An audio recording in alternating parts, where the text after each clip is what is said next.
Well, major news in the state's distribution and logistics sector as the Ports of Indiana making an announcement that Metro Ports, one of the best known and oldest port operators in the United States, will become the new bulk terminal operator at the Port of Indiana Burns Harbor. That effective July 1. And for more on the deal and the potential impact for Indiana, I'm pleased to be joined as always by Rich Cooper, the CEO of the Ports of Indiana, and also Mike Giove, who is the Chief Operating Officer at Nautilus International Holdings Corporation, the holding company for Metro Ports. And gentlemen, welcome as always to Studio I. Thanks very much, Gary. Cut right to the chase here, Rich. What's the importance in your view? You're going to have a new operator, bulk operator at the Port of Indiana Burns Harbor. Why is this an important deal in your view? It's extremely important to us, Gary. You know, our business is made up of break bulk cargoes such as steel, project cargoes, and the things that Burns Harbor has always been noted for and really good at.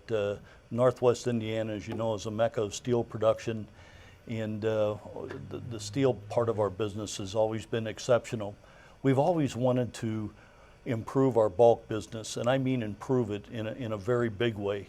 It's been good, but in our opinion, there's been room for so much more potential, and we met the folks at Metro Ports, as you just mentioned, the oldest stevedore company in the United States. And it just wasn't how long they've been in business, but after we had an opportunity to meet their senior management team and they brought people to our ports, we thought, wow, these guys, their core competency and their core line of business is bulk stevedoring, and that's exactly what we need. Yeah.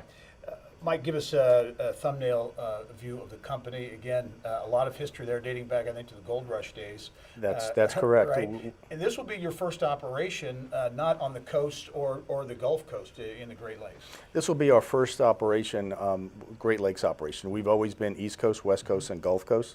We are a 165-year-old company. We've been a terminal operator, a stevedore. We've handled third-party logistics, warehousing, and such. But this is something that has been on our radar for quite a while.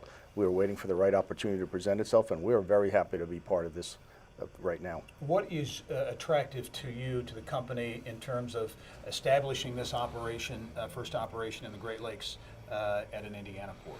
We look at the number of terminals that we currently have, and we basically have 27 operations right now. We look at the terminals that we have, the customers that we have in those terminals.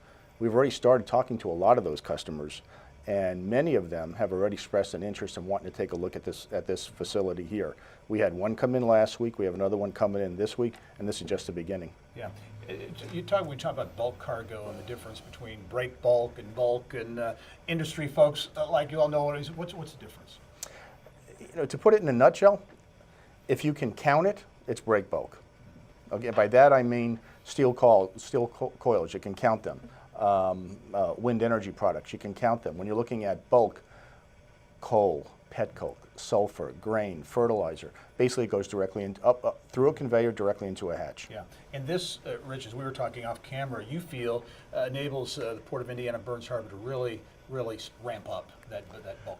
I do, Gary. And you know, when you look at the businesses in our port and those businesses around our port, those companies have made, those steel companies, steel processors, machinery, agriculture, energy sector, they've all made huge investments. All those companies use a tremendous amount of bulk raw materials to produce their end product. And they need somebody to handle that and to handle it efficiently. I really see Metro Ports as a game changer. I think they'll impact the supply chains for companies like ArcelorMittal, United States Steel, NLMK, another steel producer at the port, British Petroleum perhaps, Cargill, those kinds of companies. I think we can't wait to introduce Mike and his team to those major players in Northwest Indiana. In your view, what is the potential? I mean, in terms of new business that you think can happen? I think in the next 5 years, this company has the potential to double our bulk business at that port, to double it. And there's a lot of internal users at the port who use bulk, and we'll hire Mike's team to handle their bulk commodities. But introducing them to people outside the port, I think that's where the increases will likely come from. Yeah.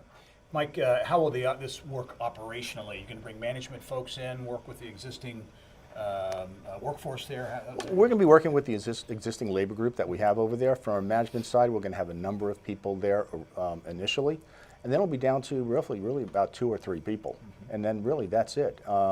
It's the main thing that we want to emphasize is the labor group that's there is a labor group that we're going to go ahead and utilize. What do you see as you look at this growth opportunity for the company moving into the Great Lakes? What do you see as growth opportunities as you look out, 5+ years down the road? When we took a look at the Burns Harbor Terminal going back just a few weeks ago, taking a look at the warehouses, the sheds we call them, that are in place, along with the areas that basically could be utilized for storage, there's just a lot of opportunities. I mean, like I said, we have one customer that's already interested.